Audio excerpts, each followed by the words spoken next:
Je vais les présenter en anglais parce que les détails que j'ai sont en anglais.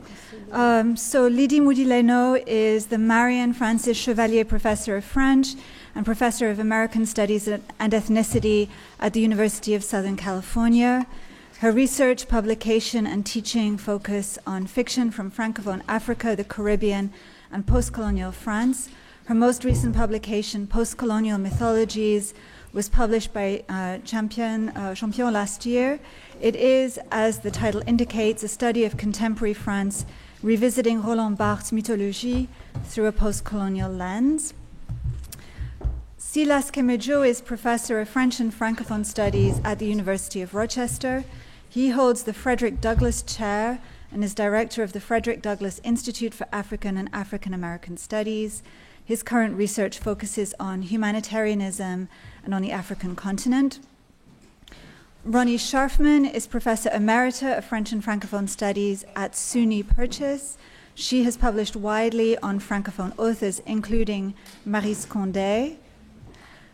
Paulo Lemos Horta is the author of Marvelous Thieves, Secret Authors of the Arabian Nights, published by Harvard, and editor of Cosmopolitanisms, published by NYU, and most recently of Aladdin, a new translation, published by Liverite. He's Associate Professor of Literature at New York University, Abu Dhabi. Now, before I hand over to them, I have a second message for you, Maryse, from another friend who could not be here today.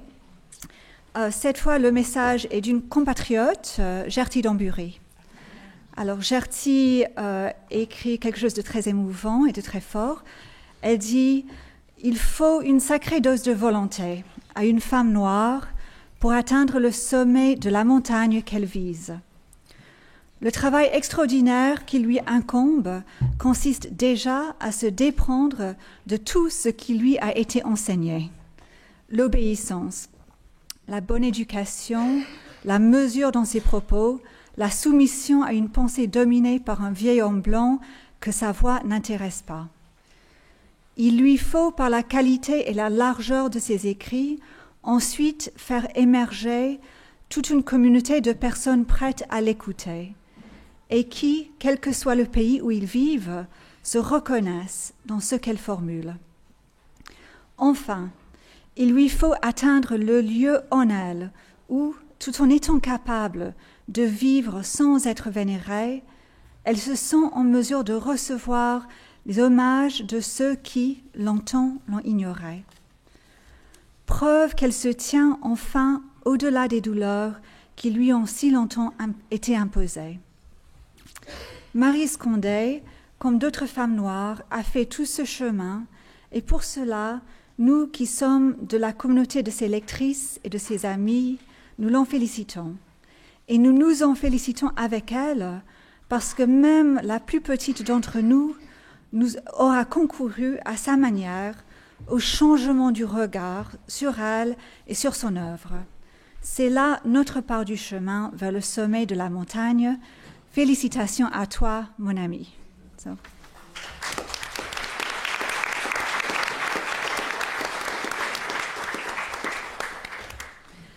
Après ces très belles paroles de Gerty Dambury, je passe la parole à mes collègues. Je ne sais plus qui va commencer, peut-être Silas.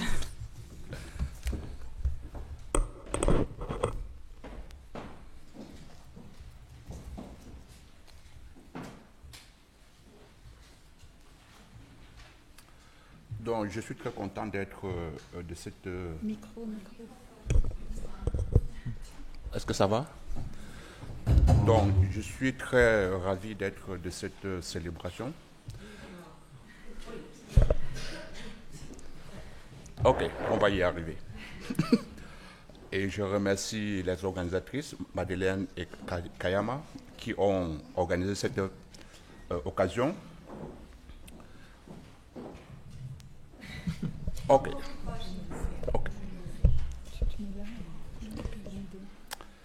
Donc, j'exprime naturellement ma gratitude à Maryse pour sa contribution multidimensionnelle au projet de la Renaissance du monde noir.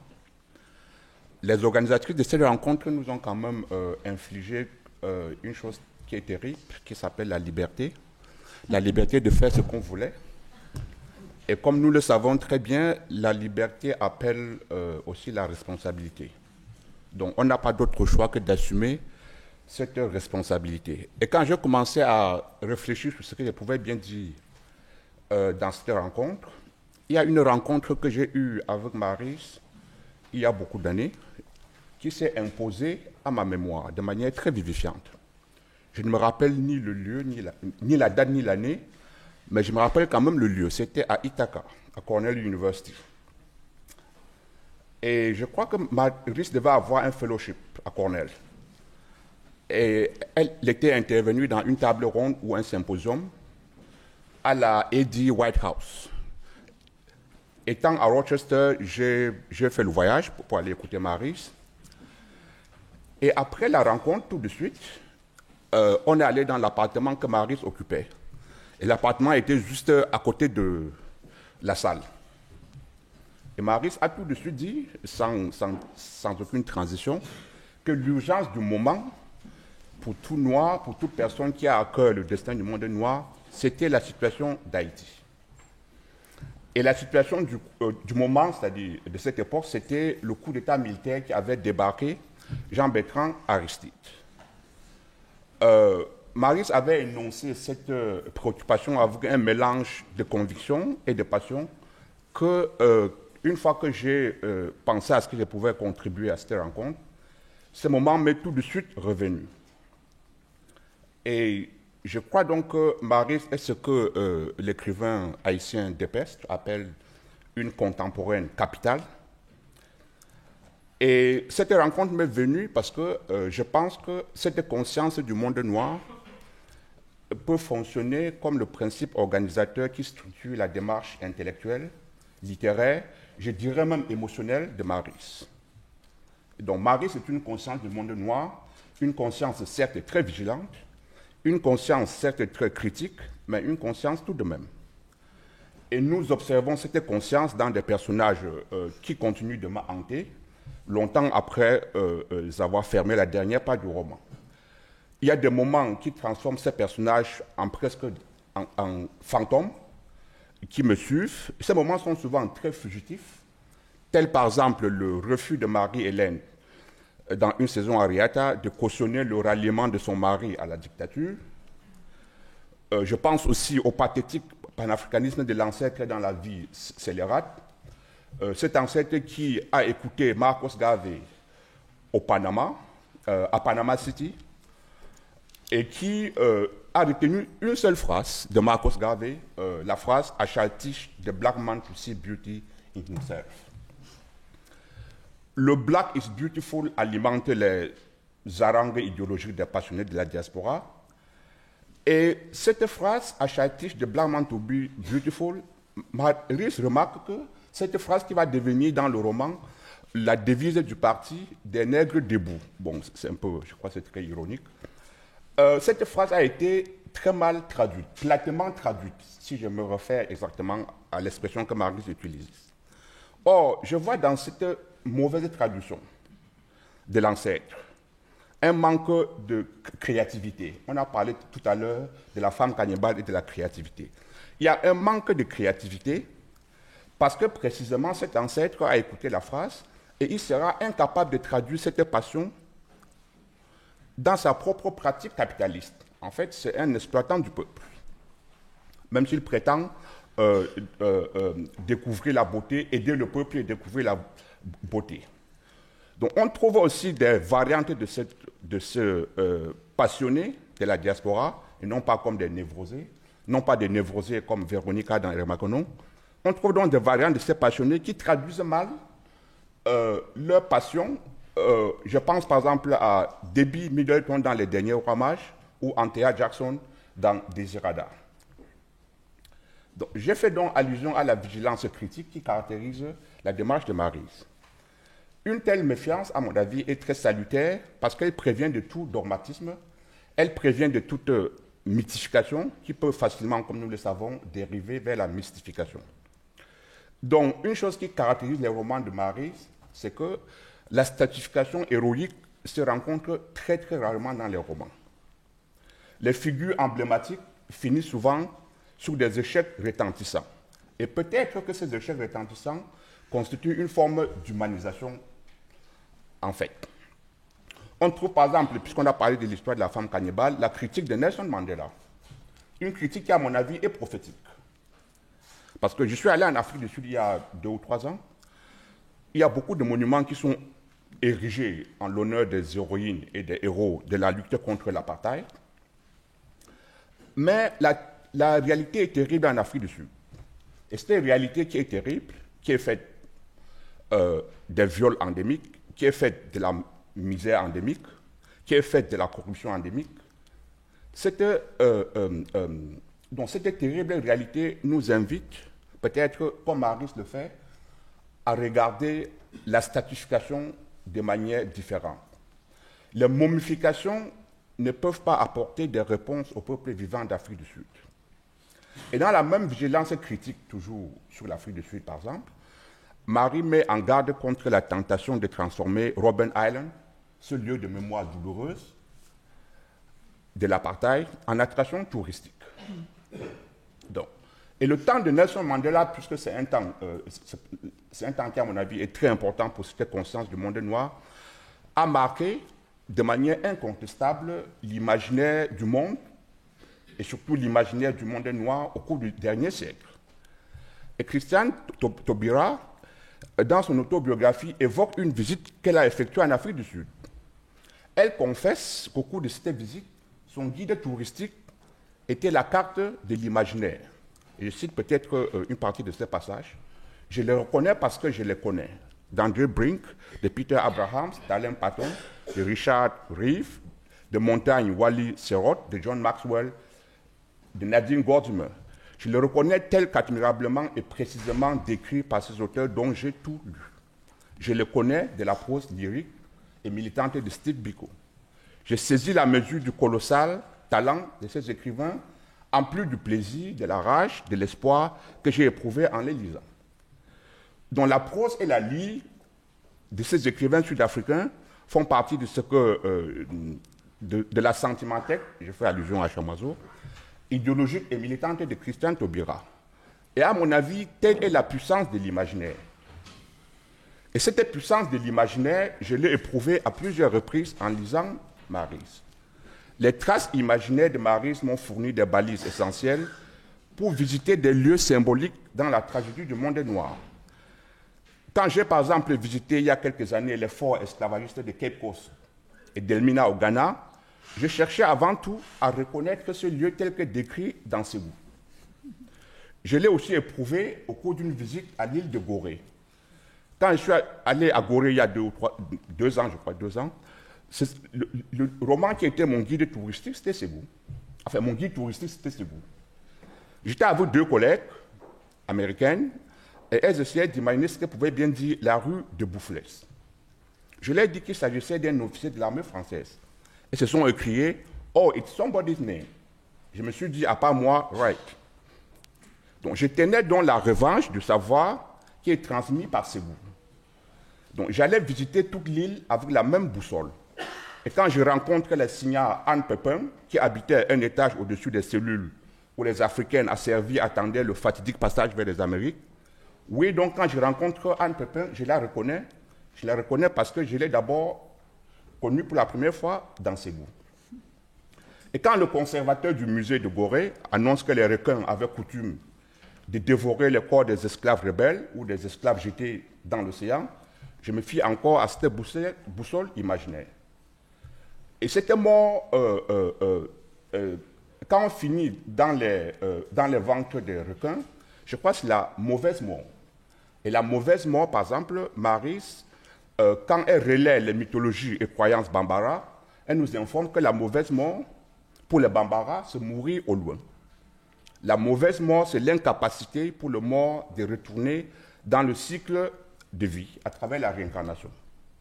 La mauvaise mort, comme nous le savons depuis quelque temps, abonde sur les caméras des télévisions du monde, sur les rives de la Méditerranée. La mauvaise mort abonde à Lampedusa, c'est le nom de cette île italienne, qui est devenue le cimetière des migrants domptés par la tentation de l'Europe. Lampedusa a enflammé l'imaginaire d'une Europe en plein repli identitaire, incapable de sortir des sentiers éculés de la réduction des peuples vivants d'Afrique aux reliques exotiques. Mais Lampedusa, j'ai entendu ce nom pour la première fois lors d'un entretien que Maris avait eu la générosité de m'accorder dans son appartement de Riverside, à New York City. Elle lamentait alors les infortunes des migrants africains domptés par la tentation de l'Occident. Lampedusa a depuis envahi l'imaginaire du monde. Edouard Glissant parle de la mauvaise mort, la malmort. Le chercheur italien Guido évoque cette mort tragique et funeste. Fatou Diom met en scène la mauvaise mort des migrants qui risquent leur vie dans l'Atlantique ou la Méditerranée. Patrick Chamoiseau parle du continent des Africains du fond de l'Atlantique, continent sans adresse, où les cales du bateau négrier ont pu broyer durant des siècles les fondements de l'Afrique. Mais pour moi, Maris, avant donc la vague médiatique, avant que Lampedusa ne devienne à la mode, articulait son indignation en posant la question essentielle, non pas de l'Europe, mais de la responsabilité des gouvernements africains dans cette mauvaise mort. Je vais citer un peu une partie de l'entretien auquel j'ai fait référence plus tôt. Les problèmes de l'immigration sont des problèmes qui ont été mal posés. On demande aux immigrés de se battre avec le pays d'accueil pour être mieux reçus, pour être intégrés, pour avoir des papiers, pour que la différence, en fait, soit abolie, alors qu'il me semble qu'il faut toujours garder à l'esprit qu'on doit se battre avec le pays de départ. On doit se battre avec le Mali, on doit se battre avec le Sénégal, on doit se battre avec tous ces pays qui ne savent pas, qui ne veulent pas améliorer les conditions de vie de leurs ressortissants. Si vous dites que le problème est le pays d'accueil, il demeure. Si vous dites aux gens que le problème est avec la France, vous les démobilisez. Le problème n'est pas avec le pays d'accueil, il demeure avec le pays de départ. Fin de citation. Donc, Lampedusa donc pose la question de cette responsabilité des gouvernements africains que Maris articule si bien ici. Et Fatou Diom nous rapporte dans une sagesse ancestrale qui va une sagesse ancestrale, un propos qui va dans le même sens. Là-bas, on ne dit pas comme chez nous que c'est la clarté qui attire le papillon, mais le contraire. Chez moi, en Casamance, on dit que c'est l'obscurité qui chasse le papillon. Donc, Lampedusa donc pose la question de la responsabilité de l'Afrique. Et Maris, je crois que dans tous ses romans, on le voit encore même dans La vie sans phare, articule cette pédagogie de la responsabilité comme une condition d'humanisation de la gouvernance dans le pays de départ.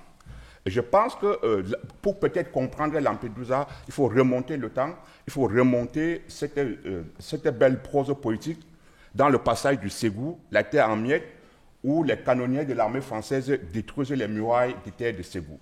Donc Marie, je te remercie pour cette rencontre à Cornell. Je te remercie aussi d'avoir articulé de manière si critique cette question de la responsabilité des États africains. Merci.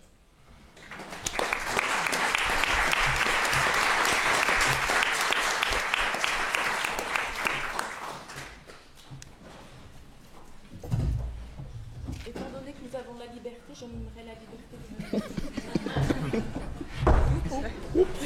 de tomber sur le fait. J'exprime également mes remerciements à tous ceux qui ont rendu cette célébration possible, dont bien sûr Madeleine Dobi et Kayama Glover. Je suis venue ici en ce jour de célébration vous dire comment Maryse Condé a croisé ma route. Plutôt que de me lancer dans des présentations plus académiques, j'ai choisi de partager brièvement quelques-unes de mes rencontres, de mes expériences et de mes émotions de lectrice. En 2002, dans le volume de Festschrift que nous avions publié avec Madeleine Cottenay-Hage à l'occasion de la retraite de Maryse Condé de Columbia, nous avions choisi le titre « Une nomade inconvenante ». De nombreux essais avaient effectivement, dans ce volume, relevé un thème et une posture, comme on dirait aujourd'hui, essentielle chez Condé, le refus des convenances. Elle nous en régale toujours dans ses entretiens. Mais à bien y réfléchir, insister sur l'insolence ou l'impertinence, c'est toujours imaginer la réception de la parole impertinente du point de vue du père ou du parent ou du maître qui impose ses codes de conduite ou sa loi. Aujourd'hui, je voudrais prendre un peu le contrepoint de cette lecture et même de ce terme d'impertinence, en mettant l'accent au contraire sur ce que j'appellerais la pertinence de l'œuvre de Maryse Condé, pour moi, lectrice, femme, et comme l'écrirait Isabelle Bonny-Claverie, souvent trop noire pour être française. Depuis les années 80, les mots, les histoires, les personnages et les trajectoires imaginés par Maryse m'ont été profondément pertinents, comme on dirait d'une expérience qu'elle nous est bénéfique, et ce, à divers moments de ma vie. Je vous parlerai donc de Maryse Condé, écrivaine pour mes époques. Un jour que nous bavarions de choses et d'autres, en fait un jour où nous parlions de nos connaissances en commun et que j'étais confortablement lancée dans la légèreté de la conversation, y compris le gossip et les petites pointes de médisance, j'avais dit d'une de nos collègues, une autre femme noire, j'avais dit « Oh, je ne me fais pas de soucis pour elle. Elle est bien partie pour que tout lui réussisse. » Et là, à mon grand étonnement, au lieu de s'engager sur la voie du gossip, Maryse avait changé de ton pour me répondre avec sérieux. « Tu as tort. » Maryse aime bien dire « tu as tort », je crois. Bref, Maryse avait déclaré « tu as tort, il faut toujours se soucier de la femme noire. Malgré les apparences, rien n'est jamais gagné pour elle. » Et bien sûr que j'avais tort, et j'aurais dû savoir, puisque c'est ce qui m'entraînait à chaque fois dans l'écriture de Condé. C'était sous l'ironie, le pessimisme ou l'impertinence, c'était ce souci, original, unique et inédit, ce souci de la femme noire. Des romans comme La vie scélérate, un de mes préférés, plantaient pour moi un décor comme aucune autre littérature ne l'avait jamais fait. D'un côté, il me mettait en face ou en garde contre la scélératesse de la vie, la bêtise humaine, les aveuglements de l'amour et les espoirs qui tournent court. Il me disait, quand j'étais sur mes routes incertaines, que les chemins n'aboutissent pas toujours là où ils devaient nous mener. Mais en même temps qu'il me préparait à affronter la vie dans un monde raciste et racialisé, ça je le savais, en France, aux États-Unis, en Afrique, aux Antilles, ces mêmes textes contenaient toujours tout un tas de promesses. Promesses de résistance, promesses de bonheur, promesses de justice et bien d'autres surprises existentielles. L'œuvre de Condé balisait pour moi, comme nulle autre auparavant, ma route de femme noire dans le monde. Pour reprendre le titre de notre demi-journée, donc, Maryse Condé a été une écrivaine pour mes époques. Celle de la tentation afrocentrique, celle, comme elle l'écrit, des plaies du cœur qui ne guérissent pas, celle de l'expatriation, celle de l'Amérique multiculturelle, et sans oublier celle de la créolité. En pleine époque de la créolité, Françoise Lyonnais avait parlé dans un article de la revue Kalalou à propos de Traversée de la mangrove, elle avait parlé de l'avènement d'un nouvel humanisme antillais. Et moi, lectrice, je voulais en être de cet humanisme-là, remuant, énergique, euphorisant et tourné vers l'avenir. À fréquenter Maryse Condé, on avait envie d'être guadeloupéenne. Je ne le suis pas. Et oui, je les admirais, ces héroïnes qui avaient pour ancêtre des titubas sorcières, la femme cannibale, ces grands-mères qui connaissaient des proverbes créoles comme « la femme est un chat qui a 9 vies » ou « la femme ne doit jamais perdre espoir ». D'Eré Makonnen à la colonie du Nouveau Monde, en passant par une saison à Riata, elles n'étaient pas forcément parfaites, elles n'étaient pas toujours très sympathiques, ces héroïnes, mais elles étaient complexes, elles étaient riches. Oui, les mondes de Maryse Condé m'ont donné envie, à une de mes époques, de faire à rebours le trajet de Véronique Adam et Eré Makonnen, pour aller chercher ailleurs d'autres aïeux de l'autre côté de l'Atlantique, aux Antilles. Fanon n'apprécierait sûrement pas ce désir de créolité, mais c'est ainsi. Nous adorions, Silas et moi, pratiquer une sorte de thérapie condéenne et finir nos conversations en nous disant, comme Véronica, et il vient de le redire, des névrosés de la diaspora. Nous n'étions pas les seuls. Il m'avait lancé un jour, en référence au personnage principal de Désirada, « Arrête de faire ta Marie-Noël ». C'était presque un compliment, et il m'arrive encore de me rappeler ce précieux conseil. Et puis, il y a eu l'époque où les lectures se sont faites plus académiques et professionnelles. J'ai fini par faire ma thèse et ensuite écrire mon premier livre sur la littérature antillaise, sous la direction de Professeur Condé, avant que la côte Est ne l'appelle. Car Maryse a traversé magistralement, et oserais-je le dire maternellement, mon époque américaine. Il aura fallu que ce soit en Amérique, à des milliers de kilomètres de nos villes natales, que cette rencontre se fasse, lorsqu'après un coup de téléphone bouleversant de Professeur Condé, me demandant de confirmer que ma candidature pour le programme doctoral de Berkeley était sérieuse, j'ai pris la route pour la Californie. En fait, c'était assez mal parti, puisque c'est dans son séminaire que j'ai eu, je crois, la plus mauvaise note de ma vie de graduate student. B-. J'imagine Maryse penser « Ah bon ? Oui, Maryse, B-. » Il faut dire, je crois, qu'on essuyait les plâtres à cette époque, vers 1992. Et je crois qu'ensuite, Maryse a mis beaucoup moins de B- et beaucoup plus de B+ au mauvais graduate student.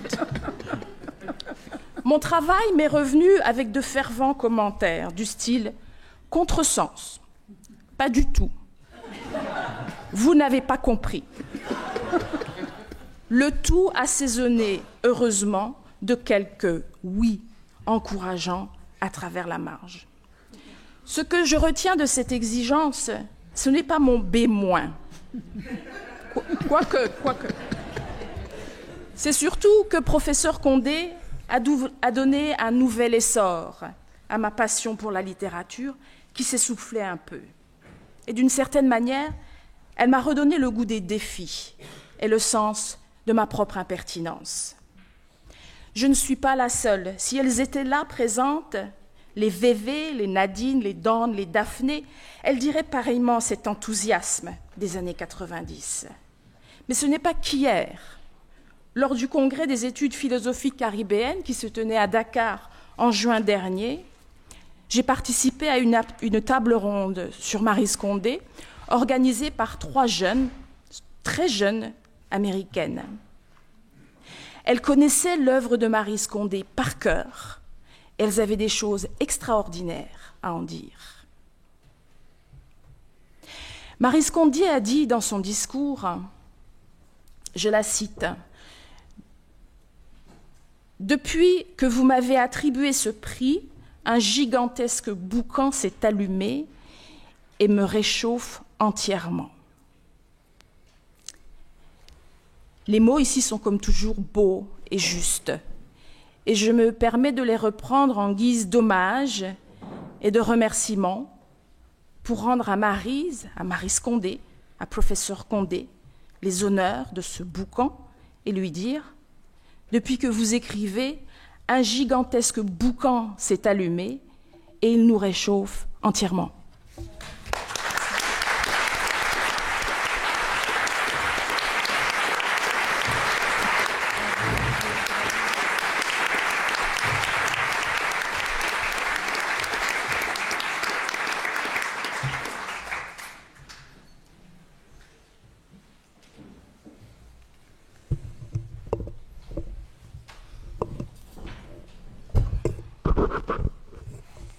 À moi maintenant de remercier Kayama et Madeleine, et surtout Maryse Condé et son mari traducteur Richard Philcox, qui aura permis les paroles que je vais vous présenter. Je vais passer à l'anglais, vous comprendrez pourquoi.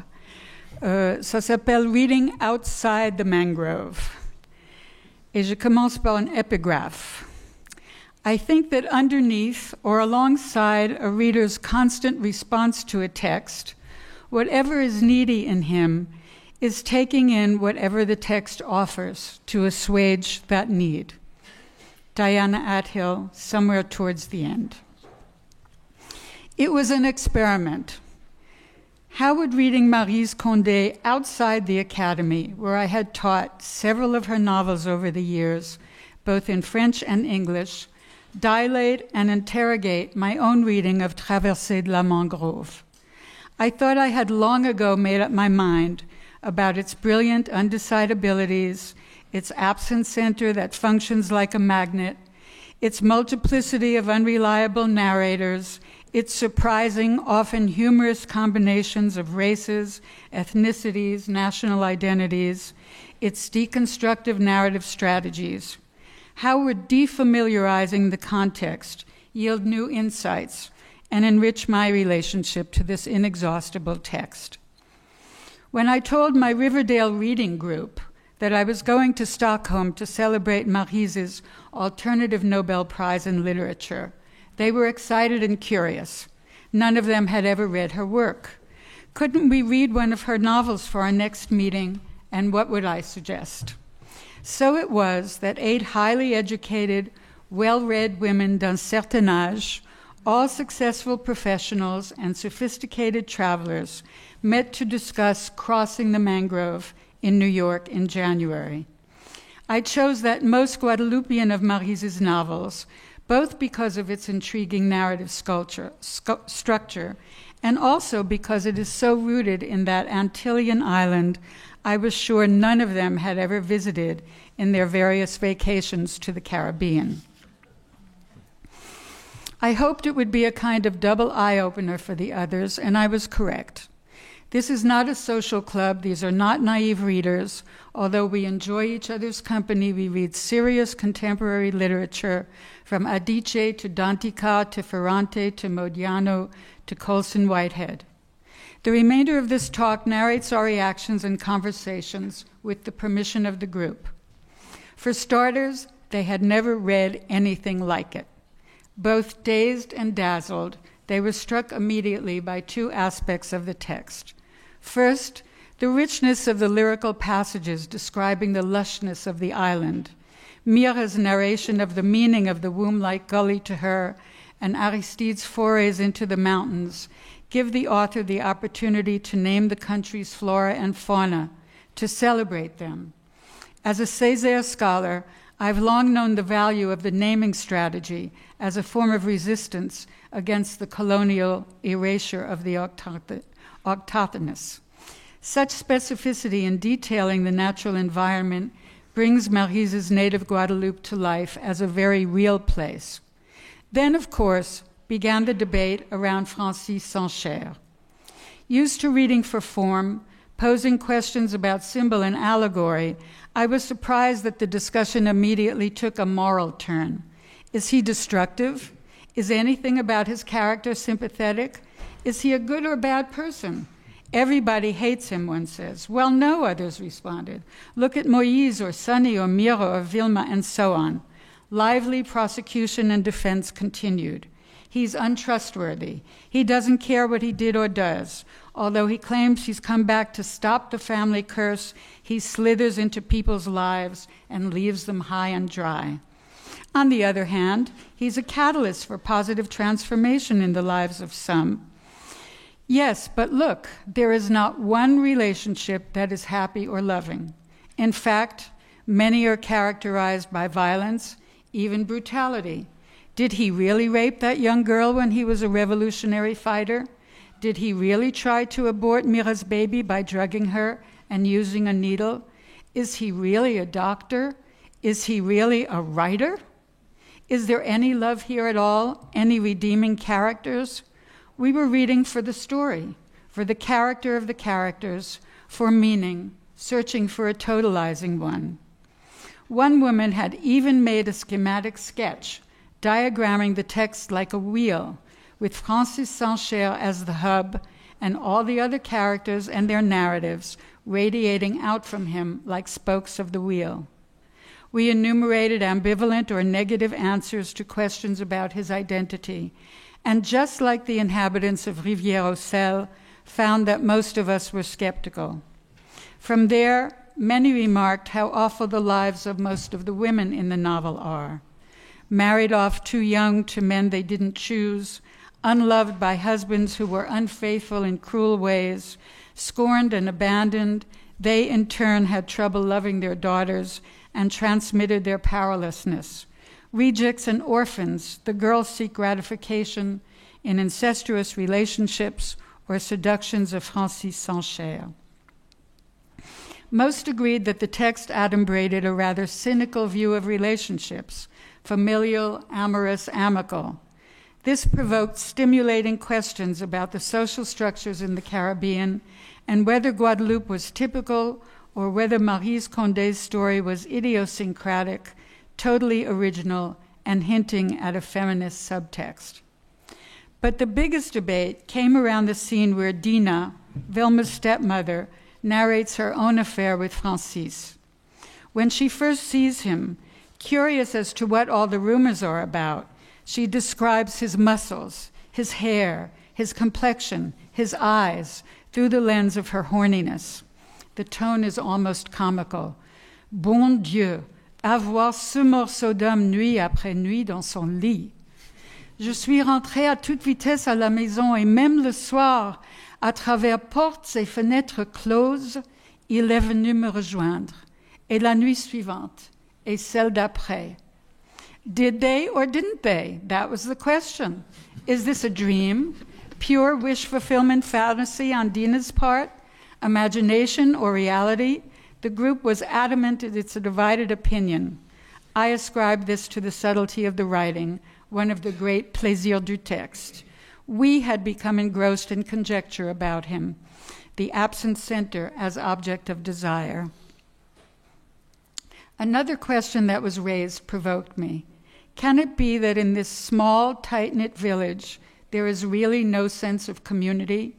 That there are only jealousies, betrayals, suspicions, petty resentments, competitions, xenophobia? And if so, can that lack of solidarity be attributed to the sequelae of slavery and colonization?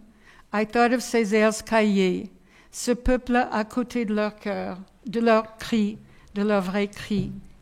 It struck me that the villagers of Rivière-aux-Selles form an interpretive community, and that we in the reading group were amplifying the chorus of opinions, a second concentric circle, if you will, radiating out from his coffin. We were adding our voices to those at Francis's wake, imbibing white wine in New York rather than rum, but each developing our own reading, actively participating in the debate as to his true nature. We became wagging tongues ourselves, condemning or defending Francis.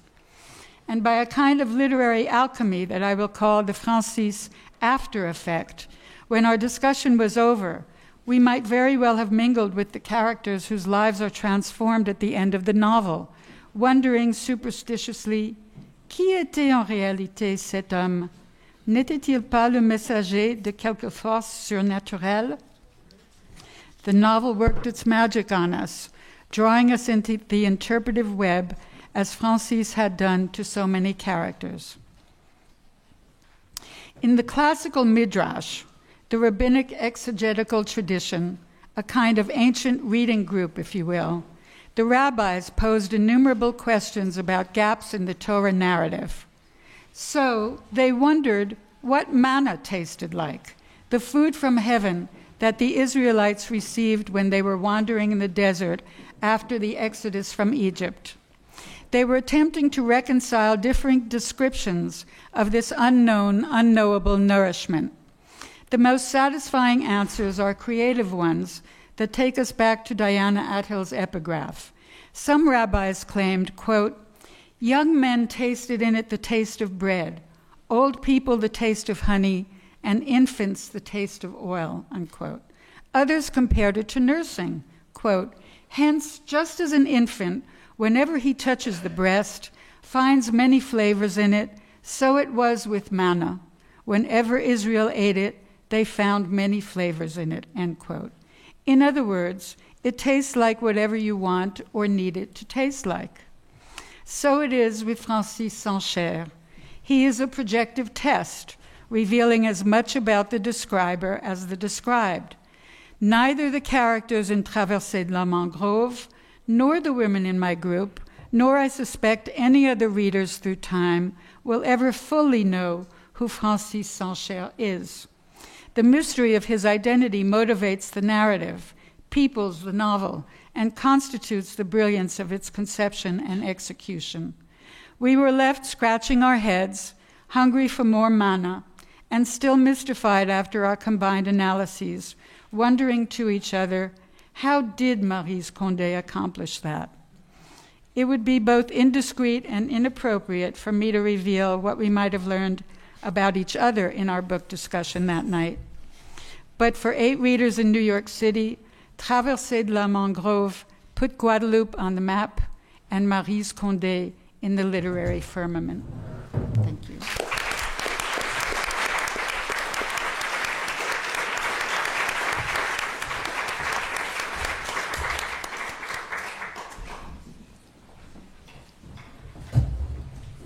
I'd like to thank the organizers, Kayama and Madeleine, who I think heard that I was doing some research at the archives of the Nobel Academy in Stockholm. May have asked me to talk a little bit about the significance of this prize to Condé today. But most of all, I'd like to thank Maryse Condé for her amazing writing as a Brazilian from another land of anthropophagic and cannibalist manifestos. I just think that the greatest pleasure of storytelling in her fiction, for me, that is much more important than any prize that we can talk about. It's up there with the greatest pleasure I get reading the great Latin American writers and the other great writers of our time. It is a great moment to celebrate the awarding of the Alternative Nobel by the new Academy to Maryse Condé. As Columbia University lends its imprimatur to this award, it is exciting to take stock at what it might mean as an intervention within the history of the Nobel Prize. I offer these remarks as a literary historian with an interest in previous attempts to award a mini Nobel. For instance, the Formentor in Spain, which began in the 60s and envisions its literary prize as an alternative to the Nobel. Some parallels between the new Academy and the Formentor can be drawn. There was the initiative of a socialist Barcelona publisher, Carlos Barral, in particular the call for a new era of transparency and democracy. It was a radical move by Barral in Franco Spain, all the more because he insisted that the literary discussions, including the verdict of the jury, be delivered in the author's presence and in the presence of members of the press. The historical parallel is perhaps a little stronger than we would like to admit, with the rise of nationalism and populism not only in the UK, US, Brazil, and the Philippines, but across Europe, including in Sweden. Just this last week in Holland, a far-right party found success in taking aim at intellectuals and writers as, quote, enemies of the people. The new Academy in Sweden is very aware of this context, affirming, quote, in a time when human values are increasingly being called into question, literature becomes an even more important counterforce to stop the culture of silence and oppression. If this is true, then public interventions such as today to celebrate Condé should play more of an ephemeral role. I realize that the new Academy has promised to dissolve itself when the Swedish Academy resumes the Nobel in literature this fall. But in closing, I'd like to come back to the need for interventions like today to both celebrate writers and hold literary institutions to account. So, a word about the prize we celebrate today in relationship to the history of the Nobel. It's fascinating to see the principles governing the award by the new Academy were conceived in relationship to the values upon which the Nobel Prize for Literature was awarded.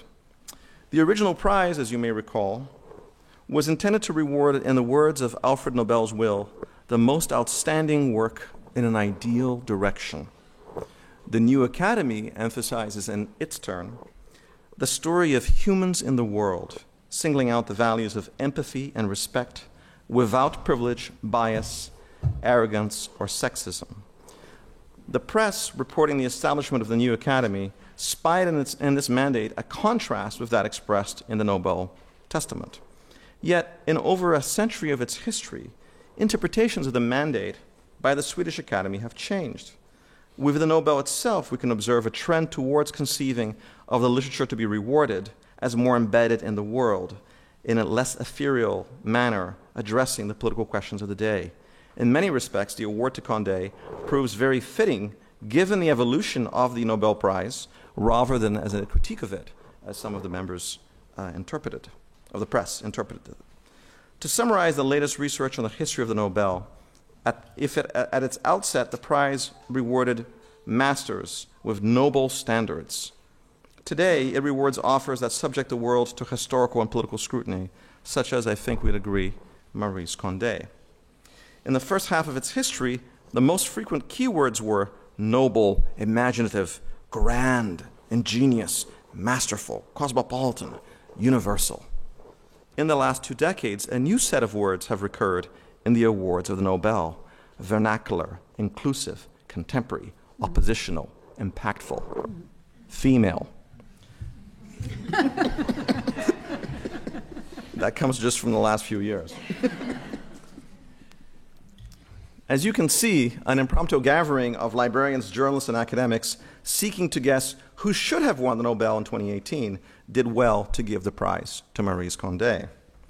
An added advantage of doing so would be to redress some of the historical wrongs one sees when diving into the archives in Stockholm, and realizes how tantalizingly close authors admired by Condé, such as Simone de Beauvoir, came to winning the award.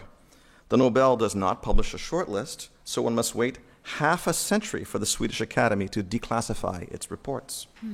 Given the general paucity of women being awarded the prize, I was surprised, looking at declassified files from the 1960s, to see how present women authors were in the list of perennial finalists. Simone de Beauvoir checked all the boxes for the Academy for a few years, only to be denied the prize. 1 year she was passed over because Jean-Paul Sartre had won the previous year. These kinds of bittersweet moments in the archive lead me to think that even as we celebrate Condé and the new Academy's award for her, we should keep a call for scrutiny of the broader ecosystem of literary prizes. For after all, prizes such as the new Academy's prize for Condé draw on a rich network of other academies, deliberative bodies, and juries, which I today fear may be at risk of being homogenized and hollowed out under the pressure of the global mergers shaping the publishing industry. Condé's success this year has relied on a series of previous successes: the French Academy Prize, the Caribbean Prize, her being named a commander of the Order of the Arts and Letters, and, in the English-speaking world, shortlisted for the Man Booker International Prize. As it turns out, 2015, the year the Booker Prize recognized Condé among only a handful of world authors to have accumulated a body of work worthy of a Nobel, was the last year in which the award was given for a lifetime of achievement, the kind of sustained storytelling, vibrant feminist and political critique accomplished by her writing that we are celebrating today. Yet since 2016, the International Man Booker Award has changed. It's become a Book of the Year prize, and inevitably more of a market-driven mechanism to discover novelty. Its focus now risks being more akin to an international version of the Granta Best 40 Under 40, which we see in many languages, and from which the Man Booker draws its nominees. Panning out even further, one sees several developments in the International Literary Prize ecosystem dovetailing to reward market friendliness. The Anglophone Booker Prize opened itself to American authors, coveting the valuable U.S. market. This coincided with the hollowing out of the Commonwealth Prize, which discontinued its award, replaced it with another First Book Prize. Some national prizes, such as the Giller in Canada, have aggressively sought to internationalize, with the consequence of a further homogenization of literary products rewarded. In this context, it is salutary to see events such as this at Columbia House in Paris, endorsing the alternate Nobel awarded to Condé. For I suspect what one needs is less one single prize, such as the Nobel, to do all the work. Rather, what we need is a richer ecosystem of prizes and juries. We as academics should take the initiative to counter the pressures of market forces in the literary field. There is much more we could do mustering resources at our disposal. For instance, a better job training more literary translators, upon which we rely, and funding these translations. I've tried to do some of that myself. The new academy that mustered the resources of the librarians and the voting public in Sweden to award Condé the Alternative Nobel was envisioned as a one-off. Yet, if the recent history of the Nobel Prize has demonstrated anything, or for that matter, its long history neglecting women, it is that the forums that might hold the Swedish Academy to account or rival it are needed more than ever. The broader flattening and homogenization of the international literary field makes it an urgent and vital task to identify the more feminist and political authors passed over in the best 40 under 40 lists.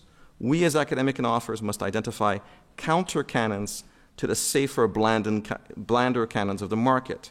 And yes, I would say we must award new Nobels to amazing storytellers such as Maryse Condé. Thank you.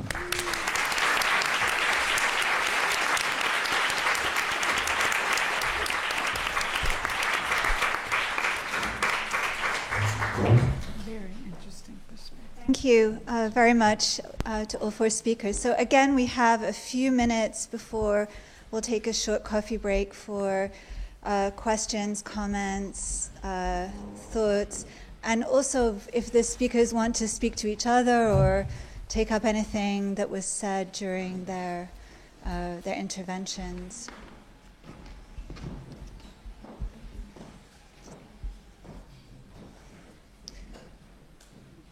So maybe like Kayama, I'll jump in. I was very struck by the idea of Condé therapy. I think it should be developed. So there was a lot in all of your talks really about analyzing the text and analyzing yourself or others in your community at the same time. Don't really know how to phrase this as a question, but maybe I'll just ask you to elaborate a little bit more on that, and what that has meant to each of you.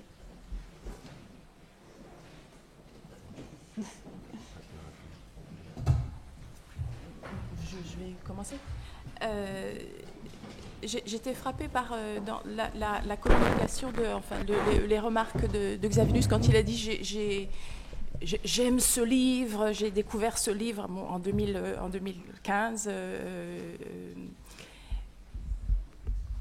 Et la différence qu'il pouvait y avoir avec nous autres qui aimons une œuvre, même si... Parce qu'on est plus vieux, bien sûr.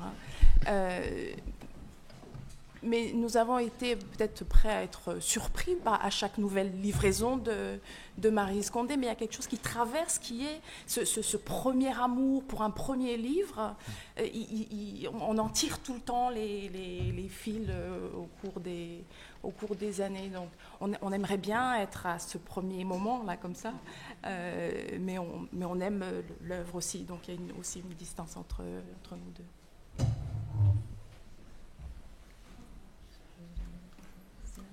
Pour parler de la thérapie, je crois que chaque fois que je discute avec Lydie, on parlait toujours des névrosés de la diaspora, parce que Véronica, dans Eremakono, elle dit qu'elle est une des névrosées de la diaspora. Et donc, il y a quand même quelque chose aussi qui traverse toute l'œuvre de Maryse, et c'est la quête du monstre. Il y a toujours un monstre quelque part, et même finalement, quand on rentre, on se rend compte que quand on lit c'est la Nikou coupée, elle est vraiment un monstre parce qu'elle a une marque, c'est sa cicatrice. Et quand Hakim découvre finalement la cicatrice, elle dit on suspectait que tu étais une femme gagée, mais maintenant j'ai la preuve, tu es vraiment une monstre. Dans Désirada, Marie-Noël se pense comme une monstre parce que son mari meurt et elle croit que c'est elle qui l'a tué. Dans l'histoire de la femme cannibale, il y a encore ce monstre. Dans ses goûts, il y a des monstres. Et donc cette thérapie, peut-être, c'est comment sortir de la névrose. Et chaque fois, peut-être qu'en répétant névrosé de la diaspora, c'était pour nous une manière d'échapper à la névrose de l'exil.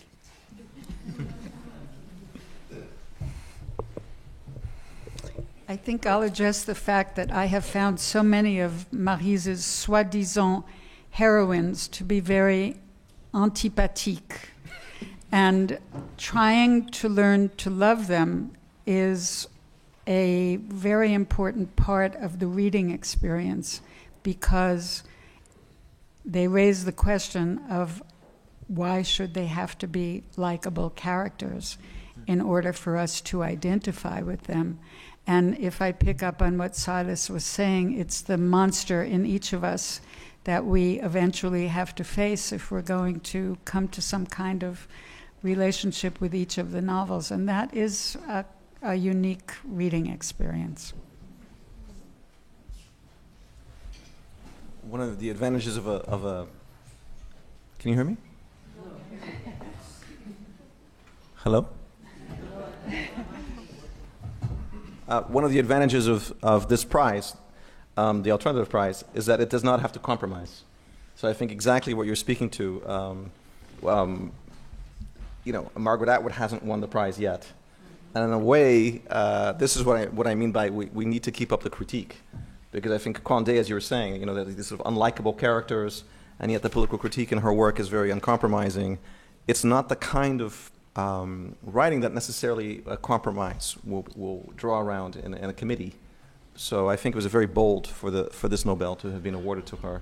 And I can't help thinking of all the other writers like Atwood, who also should be winning the award. It's another way of thinking about the history of the Nobel, right? If you will. Thank you for humoring me and putting yourselves on the Condé couch again. Anyone else like to ask a question or make a comment? Okay, then please join me in thanking these speakers, and we'll take a break, and then we'll have another